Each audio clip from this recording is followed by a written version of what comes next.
Croisiland.com, vos vacances en croisière 100% plaisir présente. Sud Radio, la France à découvrir, Christophe Gicquel. Et dans la France à découvrir ce soir, nous allons parler vrai à propos de ces merveilleux voyages en bateau, pourtant mal connus du public français qu'on appelle des croisières. Car sur les 30 millions de croisiéristes par an dans le monde, seulement 600 000 sont français. Eh ben oui, pour la majorité d'entre vous, chers auditeurs, un bateau de croisière est encore une ville flottante, de personnes âgées, où on est les uns sur les autres, parqués dans des cabines rikiki, on aurait le mal de mer, on s'ennuierait et en plus on polluerait. Pourtant, plus de 90% des passagers qui testent une croisière pour la première fois, ils retournent dans les 3 ans qui viennent. Alors, eh bien, c'est qu'ils ont été conquis par ce mélange harmonieux entre un art de vivre à bord fun et festif, mais à son rythme, hors du temps, et la découverte quotidienne d'une nouvelle ville, choyée par un équipage bienveillant, aux petits soins, une gastronomie remarquable et des bateaux de plus en plus propres. Bref, ce soir, on vous dit tout sur la féerie des voyages en bateau. Écoutez et embarquez, le départ, c'est maintenant. Sud Radio, la France à découvrir, Christophe Gicquel. Et pour évoquer ce monde incroyable et féerique et magique de la croisière, vous allez voir, chers auditeurs, nous avons autour de cette table Patrick Pourbet, qui est directeur général France de MSC, 3e acteur mondial du secteur. Bonsoir Patrick. Bonsoir. Nous avons Francesco Paradisi, Senior Business Development Manager au sein de Norwegian Cruise Line. Bonsoir. En français, ça donne quoi déjà? Oui, c'est parfait. C'est parfait.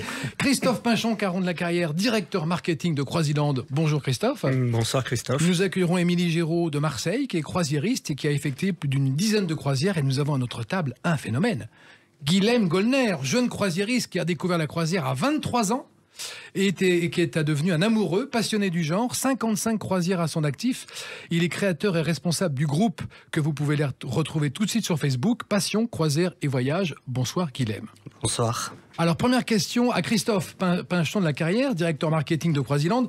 On rappelle que Croisiland, c'est une agence de voyage spécialisée dans la croisière, créée en 2004, c'est ça? C'est ça. Experte dans le domaine, votre catalogue offre un vaste choix de croisières de 20 compagnies à peu près? Une vingtaine, oui, un peu plus. 14 000 dates de départ disponibles, possibles sous la main à portée de souris. C'est incroyable. Oui, c'est incroyable. Des bateaux de 400 à 6 000 places et vous proposez des voyages très différents les uns des autres. Oui, on emmène nos passagers partout dans le monde, sur tous les océans et surtout à la découverte de magnifiques escales. Et comme vous l'avez dit, avec à bord du personnel vraiment aux petits soins, avec des activités aussi tout à fait phénoménales qu'on ne retrouve que sur des navires de croisière. Et une gastronomie vraiment haut niveau avec... Des plats de toutes les parties du monde et on se régale et on ne s'ennuie jamais sur un bateau de croisière. Mais ça je sais, en préparant cette émission, j'ai découvert cet univers des croisières et j'en suis devenu fan. Je vais peut-être même partir en croisière un jour. Si vous on vous attend Christophe. Alors on va parler de la croisière moderne aujourd'hui messieurs. La croisière moderne c'est plus comme la croisière dont on avait une image un peu erronée il y a quelques années. La croisière de papa, de personnes âgées, c'est plus du tout ça. Et là-dessus on va vous entendre Patrick Pourbet. C'est quoi aujourd'hui une croisière moderne? Que viennent chercher les clients chez vous? Alors c'est d'abord une clientèle qui s'est terriblement rajeunie. Ça, il faut le dire. Oui, et c'est pas nouveau, c'est pas d'hier. Preuve en est de Guilhem, il a commencé à 23 ans. Absolument, il est le témoignage vivant de cette transformation, mais qui a débuté déjà il y a 15 ans, j'ai envie de dire, donc c'est pas nouveau. Mais peu de Français le savent. Aujourd'hui, la moyenne d'âge sur nos bateaux de croisière, c'est 42 ans. C'est la moyenne d'âge que certains clubs bien connus. Bien sûr. Donc, évidemment, quand on est en période scolaire, on a des familles avec enfants nombreuses. Les bateaux sont construits pour les familles, d'ailleurs, avec des très belles installations. En période hors vacances scolaires, on a une clientèle un peu plus senior, comme pour tout autre produit touristique. Donc, on est tout à fait dans la norme, on va dire, sur ce point-là. D'accord. Et la croisière moderne, ça veut dire qu'aujourd'hui, il y a énormément d'activités, de choses fun à faire, de découvertes. On va en parler tout au long de cette émission. Guilhem, quels étaient les critères qui vous faisaient dire que « Oh non, j'ai pas envie d'aller en croisière à 23 ans ». Puis tout d'un coup, vous avez basculé. En fait, les a priori qu'on peut avoir... On a dit tout à l'heure, là ? On a dit tout à l'heure, voilà, notamment la série que tout le monde connaît, hein, La croisière s'amuse, avec une clientèle plutôt âgée, peu d'activités à faire à bord. Et en fait, on se rend compte, une fois qu'on a passé le cap, qu'on a fait la première, que c'est pas du tout le cas. Alors, Francesco Parisi, vous, 24 bateaux, plus de 2 millions de passagers transportés, des bateaux qui vont de 2000 à 4200 places, c'est ça? Oui, c'est ça. Alors, quel type de croisière vous proposez, vous, dans ce qu'on appelle aujourd'hui la croisière moderne, qui va séduire nos auditeurs français? Ah oui, NCL va proposer une croisière moderne. Donc, dans Norwegian Cruise Line. Yes. NCL, oui. Va proposer la croisière moderne dans la façon de liberté et flexibilité. Parce que dans notre navire, il n'y a pas des horaires, il n'y a pas de choses fixes à faire. D'accord. Il n'est pas le navire qui va décider pour toi. C'est toi qui décides. On est libre de son temps. Exactement. On n'est pas obligé d'aller manger à telle heure. Exactement. Voilà. Exactement. Ça, c'est nouveau, ça, dans la croisière? Ouais, c'est nouveau n'est pas nouveau aujourd'hui, mais elle a été la première compagnie de croisière à faire un concept comme celui-là. On a introduit ce concept qui s'appelle Freestyle Cruising et aujourd'hui, il marche très très bien et très bien aimé par des jeunes. Ça, aussi. c'est bien. Oui. Ouais. Ça, c'est une vraie première qualité. À MSC, Patrick Bourbet, 19 bateaux, 3 millions de passagers transportés par vos navires. Pareil, des bateaux de 2500 à 4000 passagers. Quels ont été les arguments majeurs qui ont séduit la clientèle, qui a fait que ça a changé entre il y a 15 ans et maintenant? Alors la diversité, comme le disait Francesco, on a en effet, par exemple sur notre dernier navire, 12 restaurants différents. Donc sur une semaine de croisière, vous devrez choisir, vous ne pourrez pas tous les faire. Bah non. Et puis ce produit qui a complètement évolué, puisqu'au départ, la croisière, c'était en fait un moyen de transport pour visiter. Et ça, dans beaucoup d'esprits des Français, ça reste encore cette idée préconçue. J'ai envie de dire, aujourd'hui, ce qui fait la richesse d'une croisière, c'est le mixte entre deux éléments. La découverte, bien évidemment, pour moitié, je dirais, à peu près. D'une ville, d'un pays? Voilà, exactement, de plusieurs pays même, puisqu'on navigue en Méditerranée, donc la Méditerranée est très riche, par exemple, mais bon, on navigue partout dans le monde. Et puis l'autre partie, c'est la vie à bord. Et là, il faut comprendre aujourd'hui que bon, quand on a 4000 passagers, alors 4000 passagers, contrairement de nouveau, une idée reçue, c'est pas une ville flottante. Non, non, non, c'est un village flottant, donc c'est très agréable. Mais un village avec une animation d'une ville. Et ça, c'est un peu le côté magique. Donc ça veut dire qu'on a autant, dans la motivation de partir en croisière, le plaisir de vivre à bord que de découvrir. C'est le mélange des deux qui fait la richesse de la croisière. La vie à bord et les découvertes en escale. D'accord. Et alors, est-ce qu'on va arrêter de construire des gros bateaux? Et pourquoi on en construisait des gros jusqu'à maintenant? Alors, l'évolution de la construction des navires, ça s'est fait d'abord parce que bon, il y avait d'abord une rentabilité, un nombre de cabines nécessaires pour avoir des prix très attractifs. Et puis finalement, tout ça a continué à évoluer. On écoute évidemment, les compagnies écoutent énormément les commentaires de leurs passagers. Et donc l'idée était finalement de faire grandir les bateaux pour offrir plus d'espace commun pour les passagers. C'est ça, en fait, c'est ça l'idée. Les 12 restaurants, les 21 bars. Aujourd'hui, si on regarde les plans de construction des différentes compagnies dans les années qui vont suivre, il n'y a bateau plus... que vous faites construire d'ailleurs au chantier de Saint-Nazaire. Alors pour nous, oui, on est vraiment le premier client des chantiers de l'Atlantique. Combien de bateaux? On a construit là sur nos 19 bateaux, on en a 16 qui sont construits et on en a encore plusieurs qui doivent sortir prochainement. Donc on est de ce fait d'ailleurs le premier client privé à l'export de la France, du pays, ce qui est quand même étonnant. C'est 20 milliards d'investissements. Et donc ce partenariat nous permet avec les chantiers de vraiment écouter ce que demandent nos passagers et apporter des solutions à leurs besoins, leurs envies de loisirs à bord des paquebots. Et c'est ce qui guide maintenant la construction des bateaux.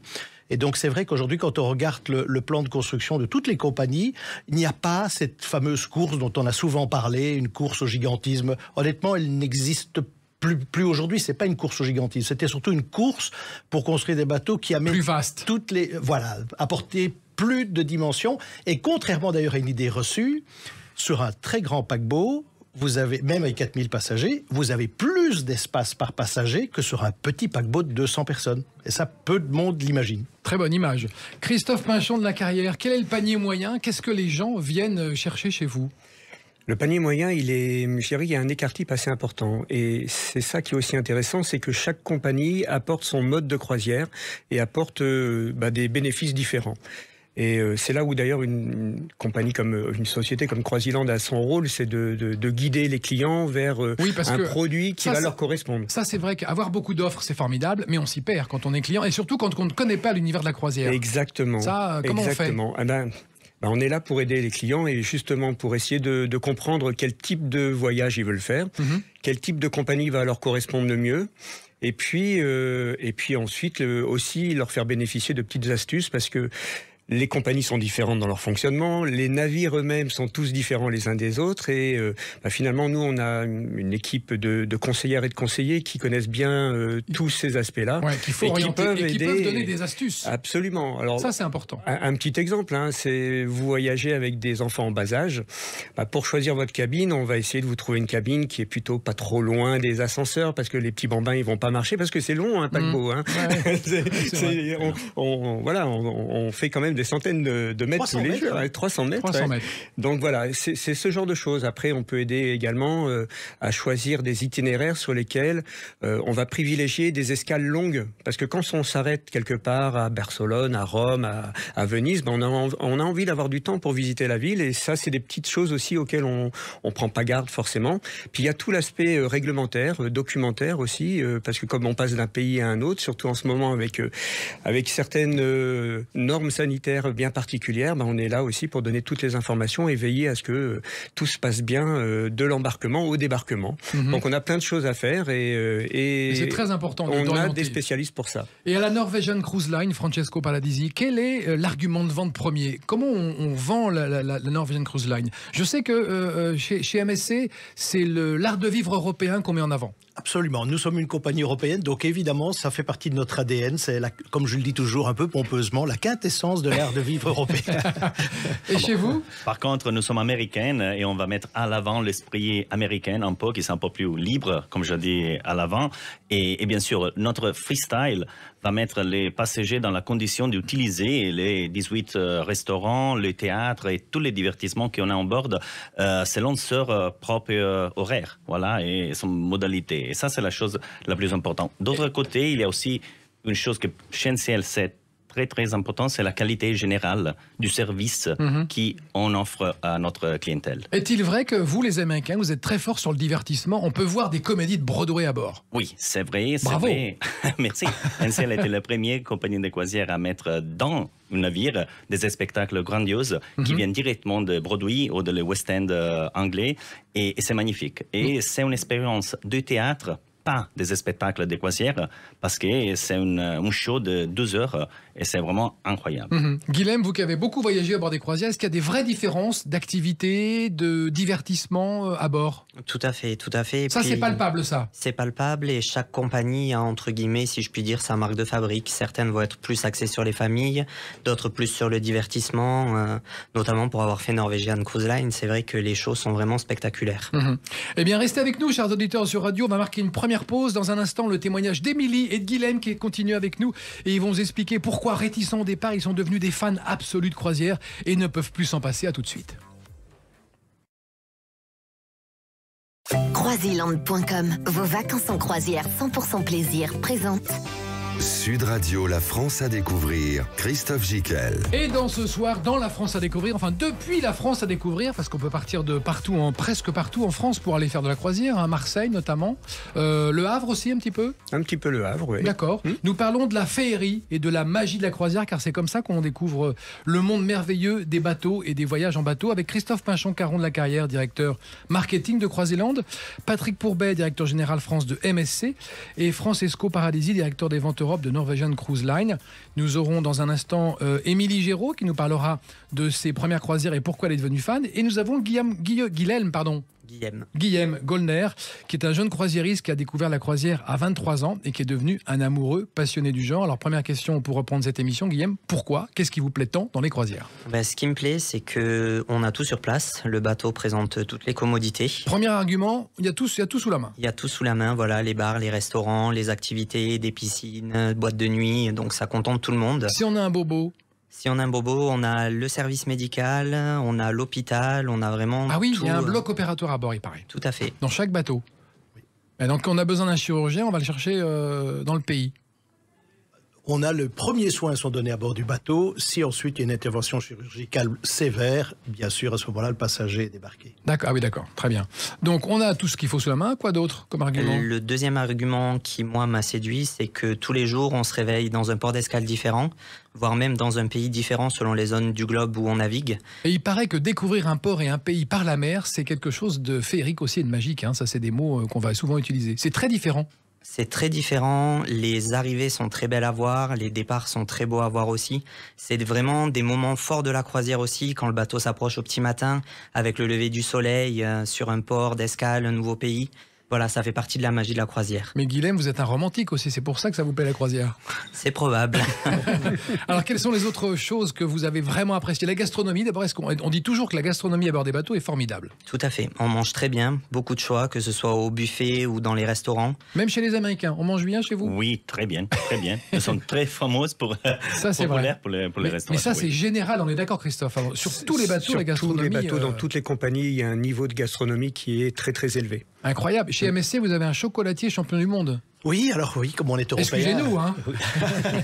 Comme on est européen, évidemment, on a ajouté une touche européenne dans nos différents restaurants et une French Touch qui a beaucoup de succès. Et pour cette French Touch, on a un chocolatier, Jean-Philippe Maury, médaille d'or mondiale des chocolatiers, qui est présent à bord et qui orchestre d'ailleurs sur nos derniers bateaux une véritable chocolaterie. Donc il fabrique nos chocolats à bord. Combien de tonnes il ramasse, le garçon? Alors, à bord, je ne sais pas, mais il a fait sa carrière en fait aux États-Unis. On le connaît moins en Europe aujourd'hui, mais il est avec cette célèbre marque de chocolat française, Valrhona, Bien et sûr. donc il consomme aux États-Unis 50 tonnes par an de chocolat Valrhona. Donc. Est-ce que Valrhona, c'est mieux que les Belges? Alors, honnêtement, ils sont tout aussi bien. Ah voilà, je reconnais la diplomatie belge. Guilhem, pour terminer avec ce qui vous plaît énormément à bord, est-ce que le divertissement, le fun, les activités sportives, les choses rigolotes, c'est aussi un argument? Tout à fait. Quoi par exemple? Alors moi, je vais faire 36 ans, je cherche quand même des activités à bord, donc je vais être amené à aller plus vers des paquebots qui vont se diversifier dans de la patinoire, dans du simulateur de surf, du karting, les parcs aquatiques aussi. C'est incroyable, il paraît qu'il y a des patinoires dans certains bateaux. Oui, tout à fait. Certaines compagnies ont la patinoire, toutes les compagnies maintenant proposent des aquaparks qui sont de plus en plus spectaculaires. Donc c'est vraiment un global, comme je le disais tout à l'heure. Il y a tout sur place pour passer de très bonnes vacances et déconnecter. Est-il vrai que si on est sportif, on peut continuer à faire son sport sur le bateau? Il y a tout ce qu'il faut pour ça. Tout à fait. On peut courir le long du... Chaque paquebot a une salle de sport et certains ont des pistes de course qui font l'intégralité du tour du navire. D'accord. Et chez Norwegian Cruise Line aussi, on a apporté un soin particulier au divertissement, ça on le sait, mais aux autres activités un peu fun. Ah, bien sûr.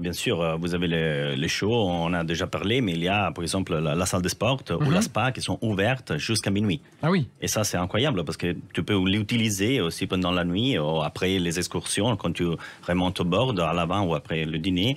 Et bien sûr, il y a plusieurs des choses à faire pendant la journée. Autour de sportifs, il y a des salles de sport qui sont aujourd'hui plus grands que les salles de sport dans Paris. C'est incroyable. Oui, c'est incroyable. Il y a une meilleure qualité d'accueil sur le sport, par exemple, que dans des petites villes moyennes. Bien sûr. C'est du luxe. On peut dire que c'est de la prestation haut de gamme sur un bateau, toujours. Oui, on peut le dire, parce qu'il y a des classes de plusieurs de boxe, il y a des classes comme ça s'appelle les cycling, le spinning, le vélo, voilà, il y a plusieurs de choses aussi au niveau alimentaire. Hein. Tu peux choisir ton propre parcours alimentaire et avec le personnel de la salle de sport. C'était vraiment dédié au sport et voilà. Et Patrick Pourbert, directeur de chez MSC, racontez-nous votre tyrolienne que vous avez fait de la cheminée jusqu'à l'avant du bateau, 65 mètres. On a rigolé là, non? Oui, c'était une belle première sur une série de notre dernière série de bateaux, ceux-là construits en Italie. On a placé une tyrolienne donc à 65 mètres de haut. Alors rappelons qu'une tyrolienne, c'est un câble tendu sur lequel on glisse jusqu'en bas. Absolument. Assez vite, hein? Assez vite, exactement. Et il survole, il passe au-dessus des piscines et c'est 100 mètres de long, donc c'est quand même pas si... Ça, c'est génial.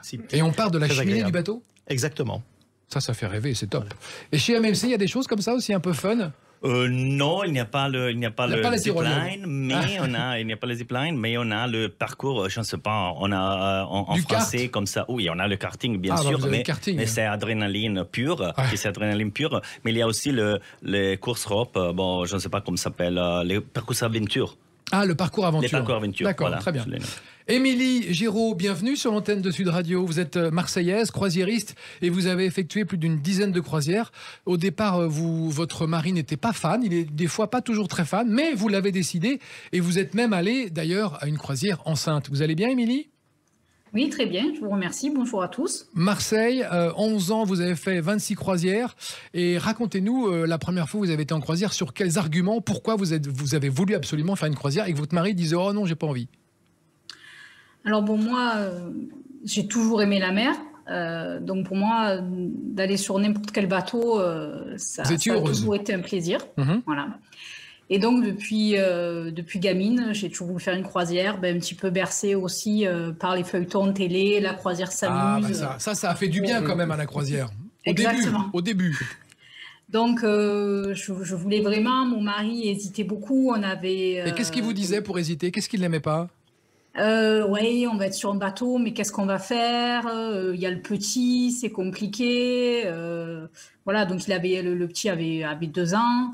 Et s'il nous arrive quelque chose, et voilà. Et si j'ai le mal de mer, etc., etc. Et puis toujours dans l'esprit de dire, une croisière, mais c'est hors de prix. En tous les cas, on n'y pense pas, on ne pourra jamais se payer ça. Bon, ça c'est vrai, c'est faux, parce qu'il y en a quand même pour tous les prix. Il faut dire ce qui est. Certaines compagnies sont très très chères, mais certaines d'autres sont vraiment abordables. Et quand on va d'ailleurs sur les sites des compagnies, j'ai remarqué qu'il y avait énormément de promos de dernière minute. Ça, c'est drôlement bien comme argument de vente. Je trouve c'est pas fixé toujours. Si on est assez malin, on peut trouver un voyage pas cher. Oui, alors les prix, oui, effectivement, il y a la réservation très tôt, la réservation en dernière minute. Maintenant, en dernière minute, c'est vrai qu'il y a souvent des bons prix. Par contre, au niveau des exigences, forcément, on prend ce qui reste.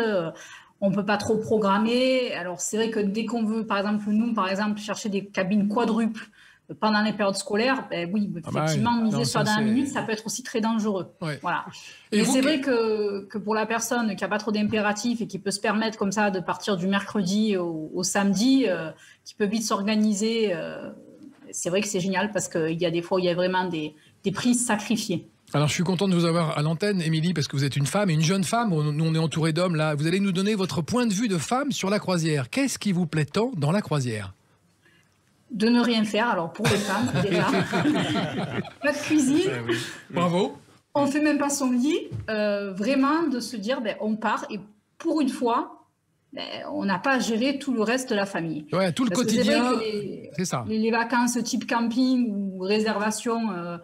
dans un appartement, quelque chose comme ça, oui, il y a toujours les courses à faire, faire les lits, faire le ménage en partant, etc., etc., s'occuper des enfants. Là, l'avantage, il n'y a rien à faire. Si les enfants veulent partir dans les clubs, donc ils nous gardent les enfants, ils font plein d'activités. Donc voilà, nous aussi, on a à ce moment-là, en tant que femme, de pouvoir peut-être aller dans un spa pour celles qui aiment ça. Prendre un livre, tout simplement lire au bord de la piscine. Voilà, donc c'est vrai que pour ça, c'est vraiment génial. C'est très, très, très reposant. Et vous m'aviez dit aussi, hors antenne, quand on a préparé cette émission, c'est un moment magique hors du temps. J'ai l'impression que le temps est suspendu et que tout d'un coup, je me dis, ah tiens, c'est fini, c'est dommage, ça s'est passé très vite. Oui, c'est vrai qu'on a toujours cette sensation, c'est quand on part en croisière, du moins qu'on monte sur le bateau, il y a cette magie qui nous fait toujours déconnecter de tout. Et je veux dire, à peine il part, voilà, ça y est, on voit déjà un peu les côtes au loin. Ça y est, on est passé dans un autre monde. C'est magique, c'est la féerie. Le lendemain, on se réveille, on n'est plus dans le même pays. Je parle par exemple quand on fait des croisières qui partent de Marseille ou quoi. Ouais, effectivement, ce qu'on a fait la veille, on a quasiment de suite oublié. Et à bord, est-ce que vous avez des sensations qu'on a sur un bateau? Le vent sur le visage, les odeurs, les bruits de la mer, tout ça, vous avez ces sensations-là?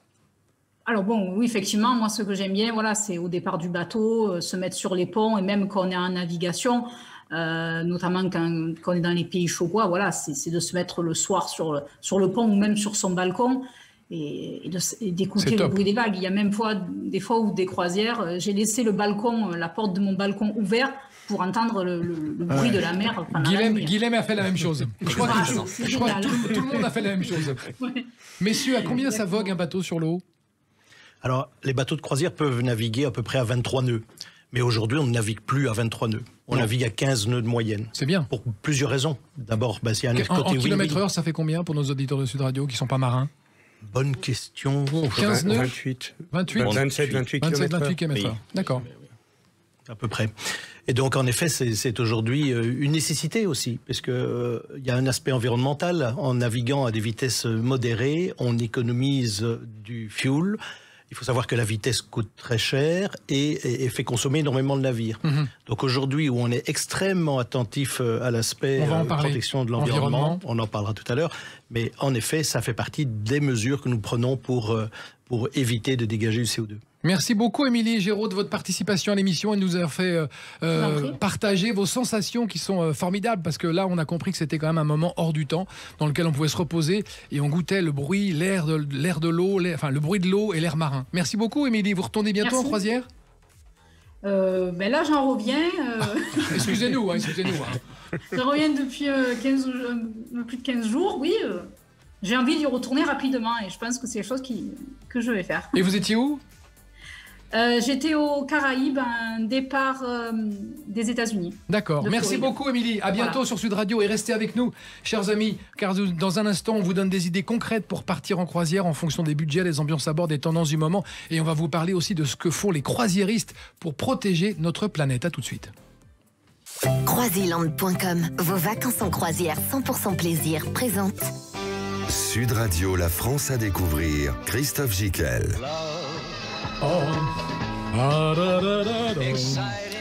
Tout le monde connaît cette musique et tout le monde s'en amuse parce qu'elle a fait du bien aux croisières, parce qu'elle a fait connaître un peu les croisières, faut l'avouer. Mais après, bon, ça a véhiculé une image un petit peu ringarde, on est d'accord.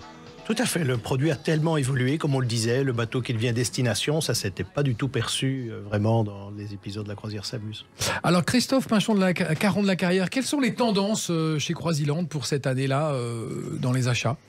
Alors, les tendances, pour le public français. Ouais, pour le public français. Déjà, on l'a dit, c'est un rajeunissement de... Oui, mais ils aiment aller où ? Ils veulent aller où ? Les fjords ? Ils veulent aller où ? Méditerranée ? Alors, Méditerranée, pour le moment. Premier point. Méditerranée occidentale, donc France, Italie, Espagne. C'est vraiment la destination la plus plébiscitée pour le moment.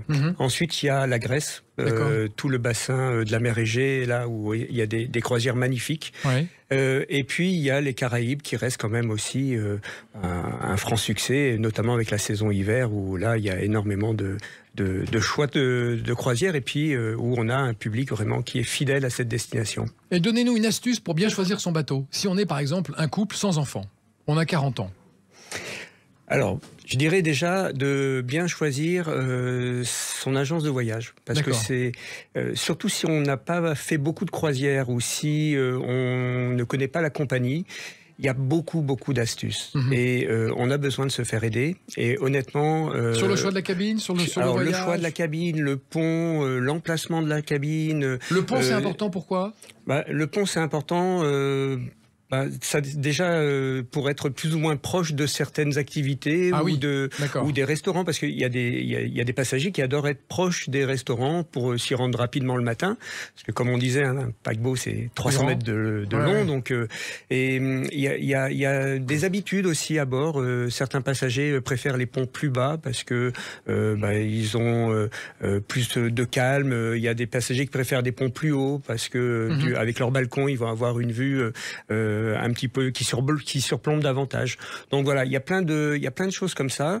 Et puis il y a aussi des petites astuces à savoir sur les formules à prendre, parce que d'une compagnie à une autre aussi, les formules sont pas les mêmes.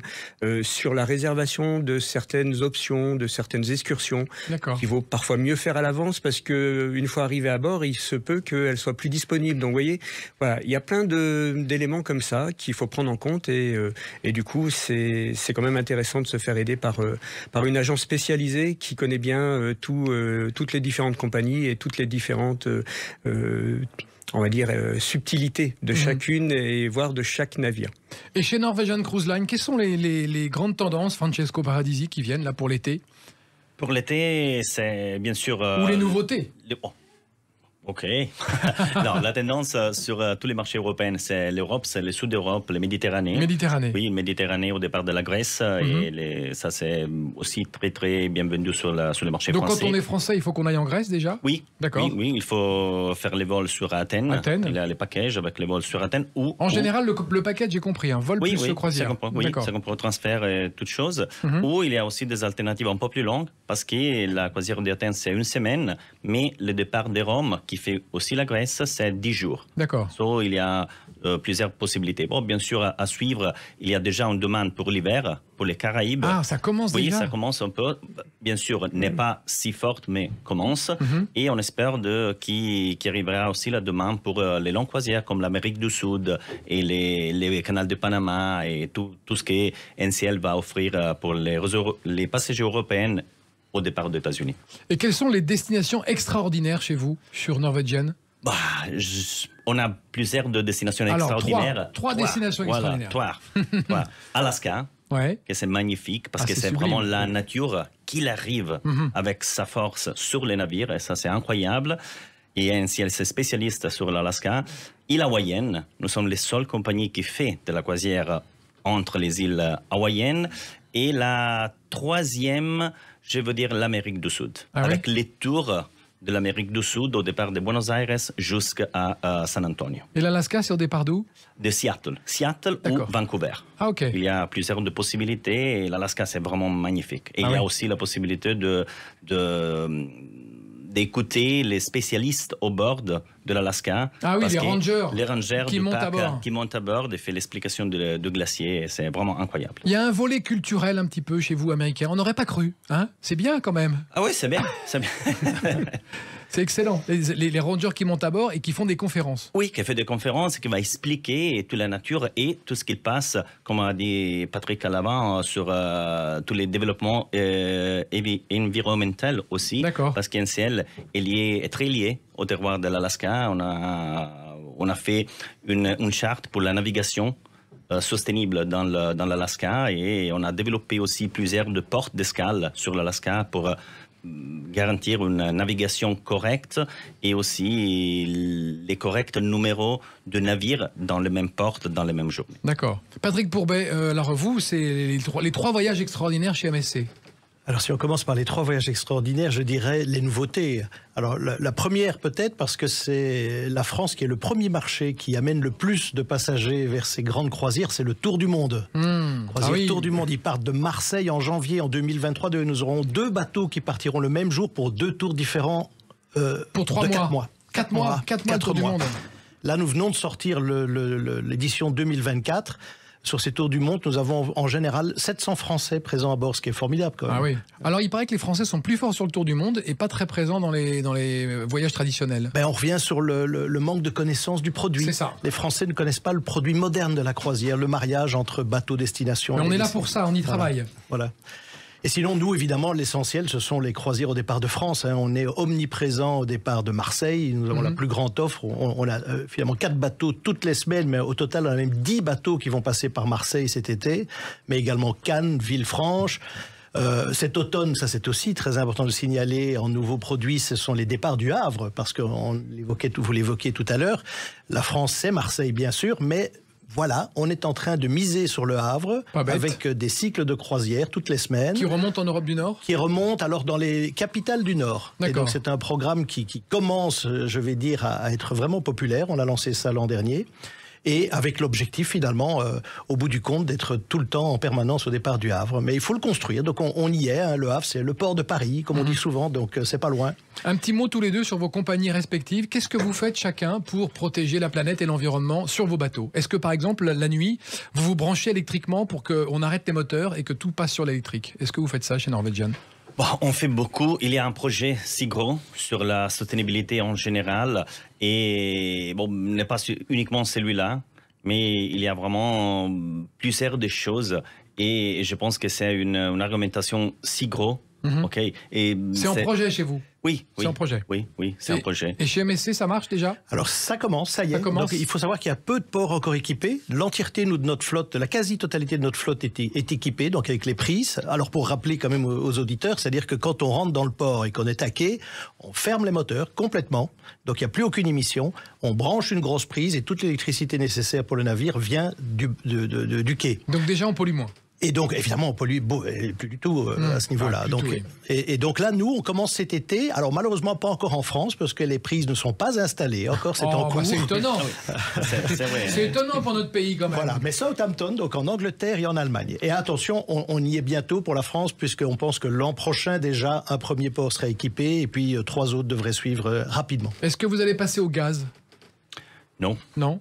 Gaz liquéfié? Alors oui, nous, c'est dans les cartons, hein, puisque... Francesco, non, pas pour l'instant?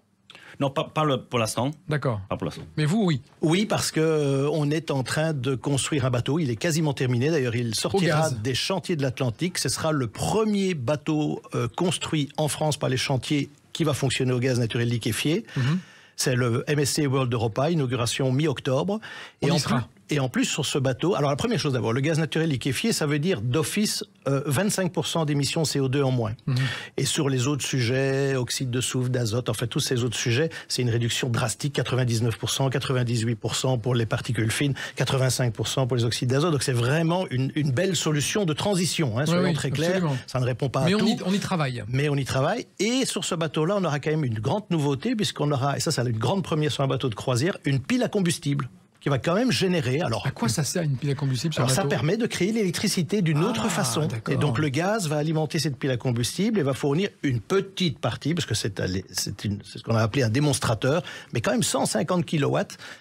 Produit par cette pile à combustible. Donc vous voyez, comme je le dis toujours avec force, nous sommes des transitionnistes hyperactifs. Et c'est ça qu'il faut voir, au lieu de montrer du doigt les compagnies de croisière comme des grands coupables. Ce n'est pas la réalité du tout. Non. Les compagnies ont d'ailleurs cette flexibilité pour trouver les solutions pour protéger davantage l'environnement. Et nous sommes, comme je le dis, hyperactifs. Nous cherchons les solutions avec les chantiers. On travaille sur des projets de bateaux véliques. On est en train de réfléchir... C'est quoi le bateau vélique ? Alors, à voile.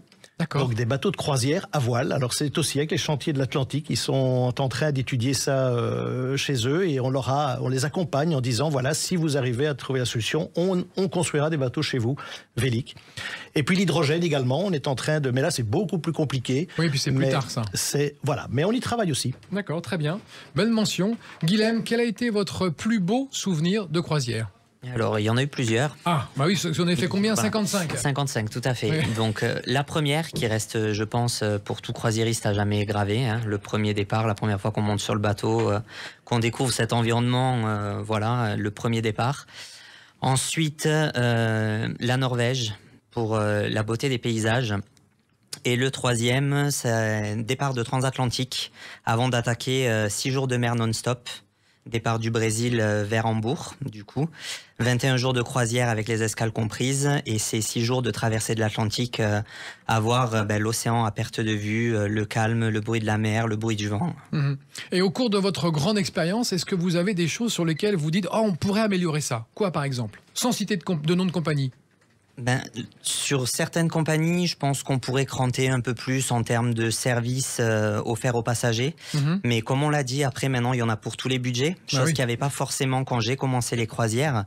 Donc aussi, il faut être indulgent. Si on prend une croisière à plus petit budget, c'est sûr qu'on ne va pas avoir les mêmes services que si on prend une croisière qui est plus onéreuse. Après, vous avez parlé de l'environnement. Et c'est vrai que pour avoir testé dernièrement un paquebot qui est propulsé au GNL... Déjà, on le sent quand on est sur les ponts piscines. Il n'y a plus ces particules, il n'y a plus ce bruit parce que l'odeur. Puis la pollution sonore aussi, parce qu'on n'en parle pas forcément. Mais un bateau propulsé au GNL, il n'y a pas cette pollution sonore quand on profite des espaces extérieurs du navire. Très bonne remarque, Guilhem. C'est vrai qu'on n'y pensait pas. C'est vrai que c'est plus confort au GNL. Tout à fait. On est d'accord. Messieurs, en ce qui concerne vos bateaux et vos compagnies, vous faites donc des efforts pour l'environnement. On est bien d'accord ? Énorme, oui. Et est-ce que vous avez des projets à long terme ? Enfin, on en a parlé pour MSC, mais à Norvégienne ?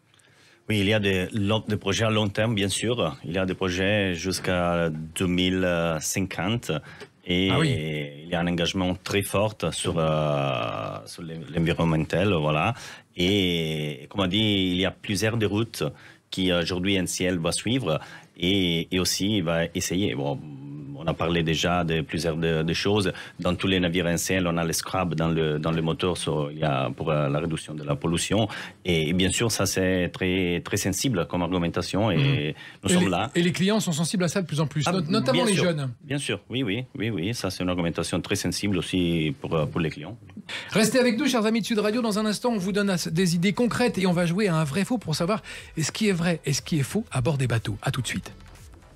Croisiland.com, vos vacances en croisière 100% plaisir présente.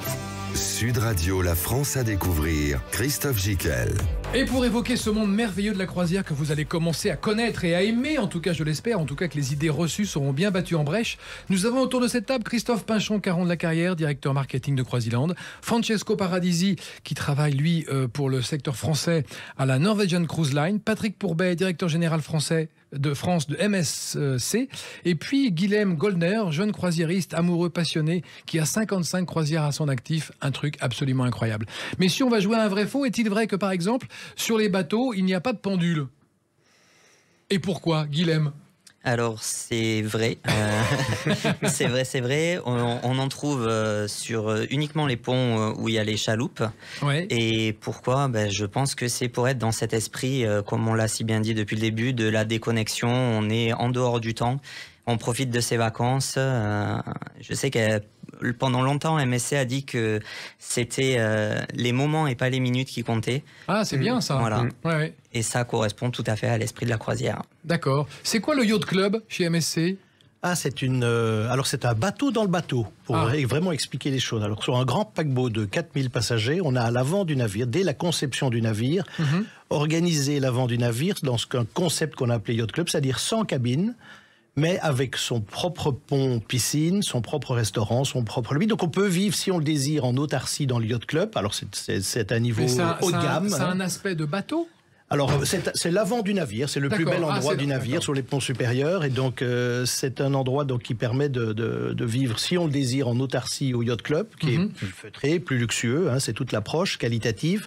Mais l'avantage, évidemment, du Yacht Club, c'est qu'on peut en sortir et aller aussi découvrir les restaurants à thème, les spectacles, les nombreuses boutiques présentes à bord et toute l'animation du village. Est-il vrai sur la Norwegian Cruise Line qu'on peut voyager solo, en croisière, tout seul? Moi, j'ai envie de voyager tout seul et je peux. Ma cabine à moi. Oui, bien sûr. Et ne bien pas sûr. parler à quelqu'un. Tu es le bienvenu. Tu es le bienvenu. Oui, dans la flotte NCL, on a une catégorie de cabines qui s'appelle Studio. Qui est pensé pour les passagers solo. Bon. Et on a aussi une lounge dédiée à ces passagers-là, avec des services 24 heures, avec des services de bar, de petites snacks, et pour partager peut-être des moments avec des autres solos. Il y a aussi des divertissements organisés par les navires pour les passagers solo, et c'est génial. C'est très très sympa, et aujourd'hui on a 7 catégories dans 10 bateaux de la flotte. Est-il vrai qu'on peut aussi harmoniser son goût pour la gastronomie et la cure thermale, avoir tous les avantages de la cure thermale? Enfin certains, le massage, le spa, ça c'est vrai chez vous? Oui, c'est vrai. Chez Norwegian Cruise Line? Oui, c'est vrai. Tu as la possibilité de faire comme une cure. un programme de massage thermal. Et par contre, tu peux aussi mettre dedans ton idée pour ton restauration de la santé, c'est bien en français, voilà, avec notre spécialiste, notre chef, qui va faire des menus dédiés pour celui-là. Tu peux le mélanger, bien sûr. Et c'est vrai chez MSC aussi? Oui, on a de très beaux centres de thalasso. On est une jeune compagnie, donc c'est vrai qu'on a pris ce pli dès le départ, et surtout dans le navire, on a une zone de thalasso. Et puis, en effet, on a des menus dédiés. Et contrairement à une idée reçue, alors c'est en général pour la première croisière qu'on prend quelques kilos, parce qu'on a du mal un peu à trouver ses points de repère. Quand on en fait régulièrement, on arrive à très bien manger et même de réussir à rester fit après une croisière. C'est vrai, Guilhem, cette expérience, il faut faire attention à ne pas prendre du poids? C'est vrai que sur la première, on en prend pas mal. La dernière, j'ai pris 1,5 kg. Ah ouais, quand même. Et est-ce qu'il est vrai aussi qu'on peut profiter de l'extérieur vraiment? C'est-à-dire qu'on peut boire un verre, danser, s'amuser. Il y a comme un waterfront sur vos bateaux. Absolument. Oui, bien sûr. Sur NCL, on a lancé les waterfront, qui est inspiré à les waterfront de Miami, où tu peux trouver en français, comme on dit waterfront, front de mer. Front de mer, oui. Front de mer, c'est ça. Et c'est en place où tu peux vraiment toucher la mer. C'est ouvert dans les ponts de 7 et c'est génial parce que ce n'est pas uniquement une promenade, mais c'est vraiment une place à partager des apéritifs, de drinks pendant la soirée, de la musique, des restaurants aussi. Il y a la place au dehors à manger, comme on dit en l'américaine, al fresco. Voilà. Est-il vrai que si on a une insomnie, on peut se balader la nuit sur le bateau, personne ne nous dira rien? Bien sûr, on est totalement libre. Totalement libre. Bien sûr. Donc ça, c'est vraiment facile. C'est même fantastique. Ça, c'est même recommandé. La mer, la nuit, c'est merveilleux. C'est à faire.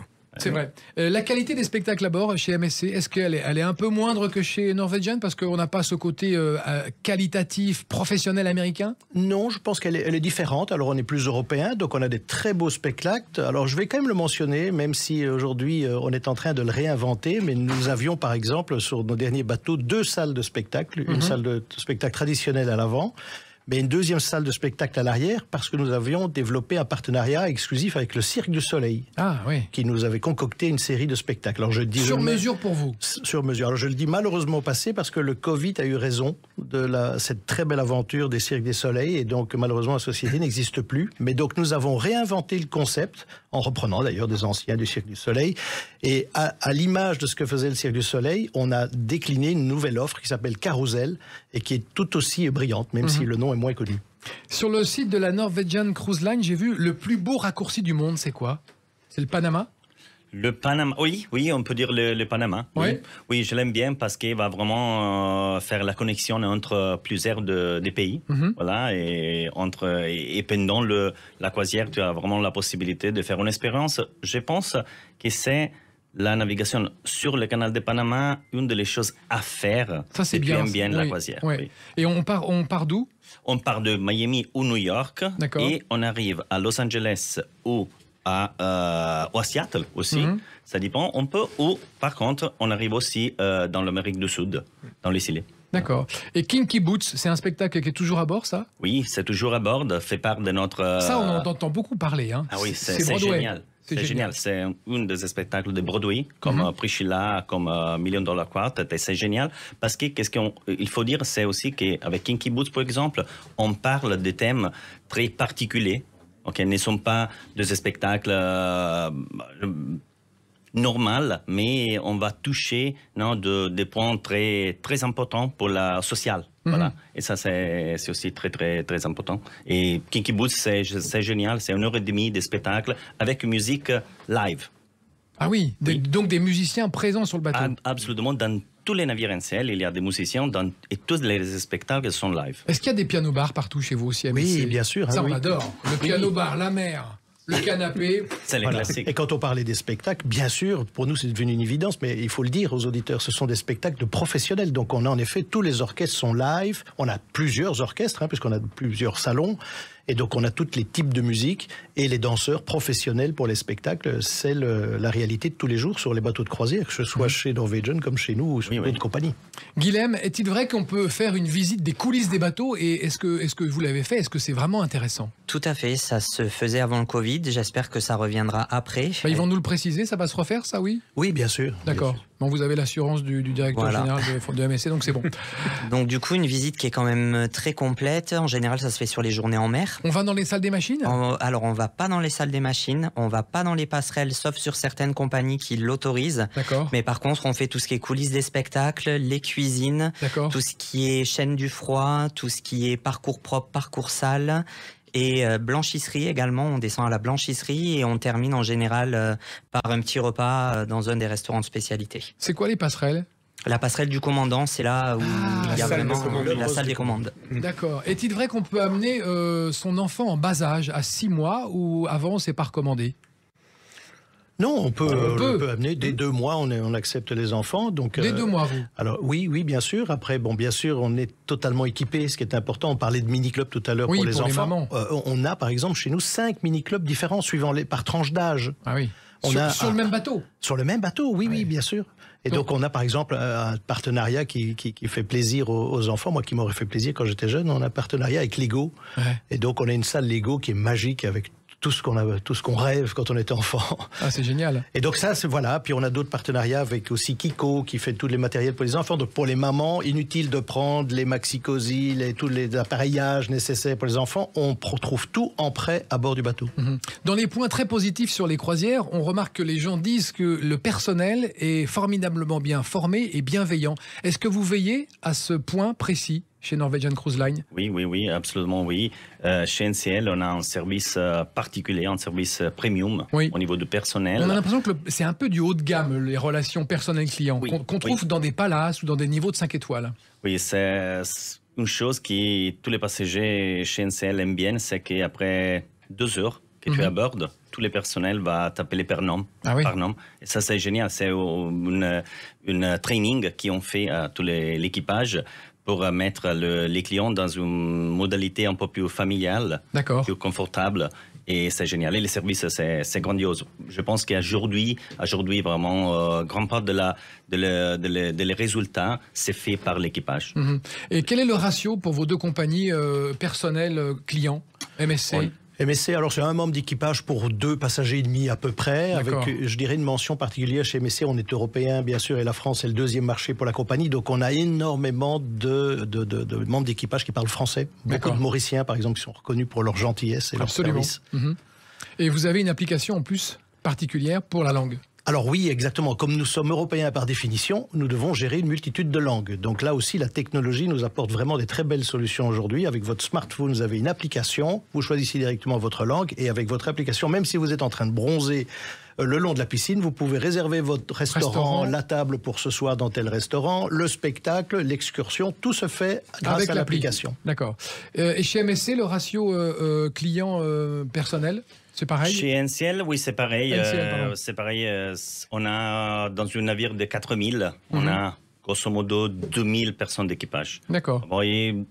Au début de l'année prochaine, on va mettre un peu plus d'équipage, on va ajouter un percentuel d'équipage sur tous les navires. Et est-ce que les langues sont ainsi un problème pour vous? Non, pas du tout. Nous sommes américaines. Sur la langue de bord, tout le monde parle anglais. Oui, non, oui. Ça, d'un côté, c'est vrai, non. Mais par contre, comme a dit Patrick, chez NCL aussi, on a une application qui parle toutes les langues et toutes les informations plus importantes vont sortir en français. Tu peux faire la raison en français. Et chez NCL, on a aussi beaucoup d'écrans tactiles autour du navire avec les drapeaux français. Pour les pucer, toutes les informations arrivent en français. Et il y a bien sûr du personnel qui parle français au bord. Guilhem, est-ce qu'on est vraiment sensible à l'accueil du personnel et est-ce qu'on note cette qualité de service? Tout à fait. Et on garde même contact. Oui, on se fait des amis.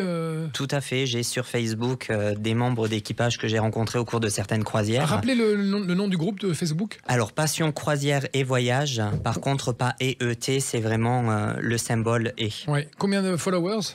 Un peu plus de 3000 followers. C'est pas mal. C'est pas mal. Pour la France? C'est pas mal. Un groupe qui est assez vivant. Et un partenariat avec Croisiland, du coup, pour tous les membres du groupe qui bénéficient de remises sur les réservations des croisières. Parfait. On rappelle le site de Croisiland, l'émission va se terminer. L'adresse du site? Croisiland.com. Et là? Voilà, et on est là pour vous accueillir, vous donner tous les renseignements que vous voulez et vous aider dans le choix de votre croisière. Et pour terminer... Oui. C'est important pour les auditeurs de comprendre que la croisière, c'est vraiment le meilleur rapport qualité-prix en termes de vacances extraordinaires. Ça, c'est vrai. Oui. Et quel que soit votre budget. Donc, n'hésitez pas à nous contacter. Ça va de 800 par personne? Parfois même un peu moins que 800, on va dire de 700. Et puis après, on va pas dire jusqu'où, mais ça peut aller très haut. Oui, ça peut être très haut, mais en moyenne, 700 ça peut à 3000. 700 à 3000, voilà, déjà avec un budget euros, comme ça. On a déjà des super moments. 3000 euros, c'est une très très belle croisière. Et pour 700 euros, vous avez une très très belle croisière aussi. C'est vrai. Et j'encourage tous les auditeurs de Sud Radio à aller voir sur le site de Norwegian Cruise Line et de la MSC. Merci à tous d'avoir participé à cette émission. Merci Guilhem. Et on espère que tous que vous aurez envie d'aller voguer dans ces endroits féeriques et magiques que sont les bateaux de croisière dans le monde. À bientôt et salut à dimanche prochain. Bye. Sud Radio, la France à découvrir. Christophe Gicquel. Avec croisiland.com, vos vacances en croisière 100% plaisir.